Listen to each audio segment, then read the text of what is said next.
जो नीला हिस्सा है वो अभी का नेपाल है। इसके अलावा सिक्किम को नेपाल का हिस्सा बताया गया है जो लाल रंग के अंदर है।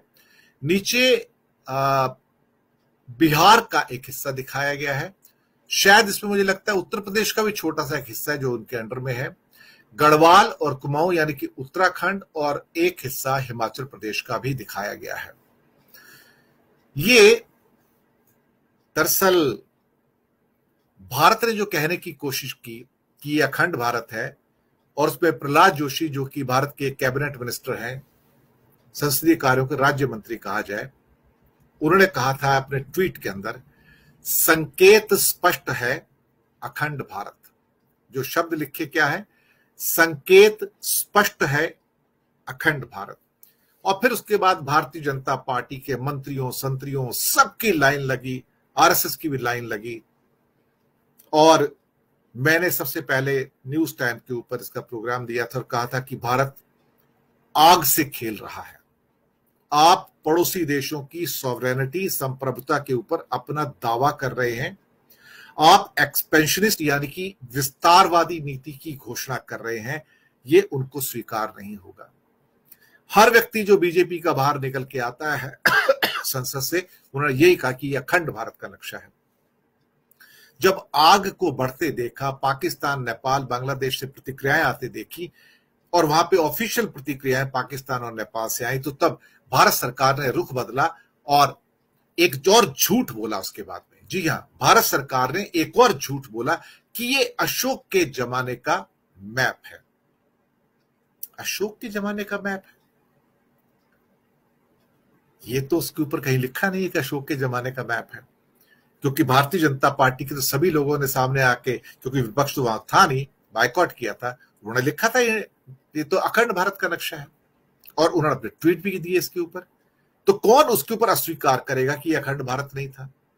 और बाद में अपने आप को, इस झूठ को सत्य साबित करने के लिए, ताकि हमारी पोजीशन और एम्बेरेसिंग ना हो जाए, उन्होंने उसको अशोक के साम्राज्य का नक्शा बनाना शुरू किया। वो भी गलत है, मैं आपको बताऊं। अशोक का साम्राज्य इतना नहीं था जो दिखाया जा रहा है उसके अंदर। जहां पर अशोक के साम्राज्य की सीमाएं हैं, इसमें सीमाएं कहीं दिखाई नहीं गई हैं। और उसमें साउथ के बहुत सारे हिस्से थे जो अशोक के साम्राज्य में उस समय नहीं थे, लेकिन यहां पर दिखाने की कोशिश की गई कि अशोक के साम्राज्य में अफगानिस्तान से लेके और आगे पता नहीं कहां तक, थाईलैंड तक उनका लैंड था। ये तो म्यांमार और थाईलैंड के आगे चले जाते हैं। तो अशोक के साम्राज्य में म्यांमार और थाईलैंड कहां थे? यही झूठ है इनका, यही प्रपंच है इनका, यही इस सरकार का असली झूठ सामने आता है। क्योंकि अखंड भारत के नक्शे के अंदर थाईलैंड का हिस्सा भी आता है, म्यांमार पूरा आता है, श्रीलंका भी आता है। तो ये मैं कहने की कोशिश कर रहा था। जवाब मिलता है नेपाल से। अब नेपाल के मेयर ने नक्शा टांग दिया साहब, ग्रेटर नेपाल। ये तो झूठ बोल रहे हैं कि अशोक का नक्शा उसको अपने बचाने के चक्कर में, लेकिन नेपाल ने कोई झूठ नहीं बोला। नेपाल का झंडा लिखा है और लिखा ऊपर ये ग्रेटर नेपाल है। नीला हिस्सा हमारे पास है, लेकिन लाल हिस्सा उसको हमें वापस पाना है, क्योंकि ये हमारे हिस्से थे। अब भारत सरकार क्या कहेगी? भारत सरकार ने झूठ बोला ना, ये अशोक का है, ये अखंड भारत नहीं है।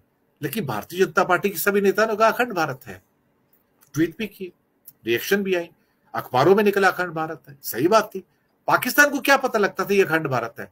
उन्होंने यहां से सुना तभी तो कहा अखंड भारत है, और उनके विदेश मंत्रालय से प्रतिक्रियाएं आई। बांग्लादेश के लोगों की और राजनीतिक दलों की भी प्रतिक्रियाएं आई। लेकिन नेपाल ने टिट फॉर टैट किया, रिएक्ट किया और कहा कि ये एरिया हमारा है सारा का सारा, हमें वापस करो और हमें ग्रेटर नेपाल फिर से बनाना है। लीजिए साहब, अब देखते हैं भारत सरकार क्या जवाब देती है। यही होता है जब आप अग्नि से खेलोगे, दूसरे राज्यों की, दूसरे देशों की संप्रभुता से खेलोगे, तो सामने से भी जवाब ऐसे आएंगे। कभी कभी भारत को क्या लगता है, इस समय के भारत को, ये जो अभी की सरकार है, कि ये सारे जो पड़ोसी देश हैं ये हमारे राज्य हैं, और ये इनके यहां जो बैठे हुए प्राइम मिनिस्टर या प्रेसिडेंट हैं वो हमारे मुख्यमंत्री हैं, मैं उनको कभी भी डिसमिस कर सकता हूं। इसी भूल के चक्कर में सभी राज्यों के साथ, सभी देशों के साथ भारत ने अपने संबंध 5-7 साल पहले खराब कर लिए थे।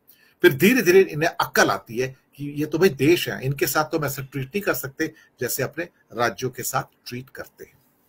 ये कहानी है सारी की सारी एक किस्म से एरोगेंस की, अहंकार की और पड़ोसी देशों से अपने संबंधों को खराब करने की।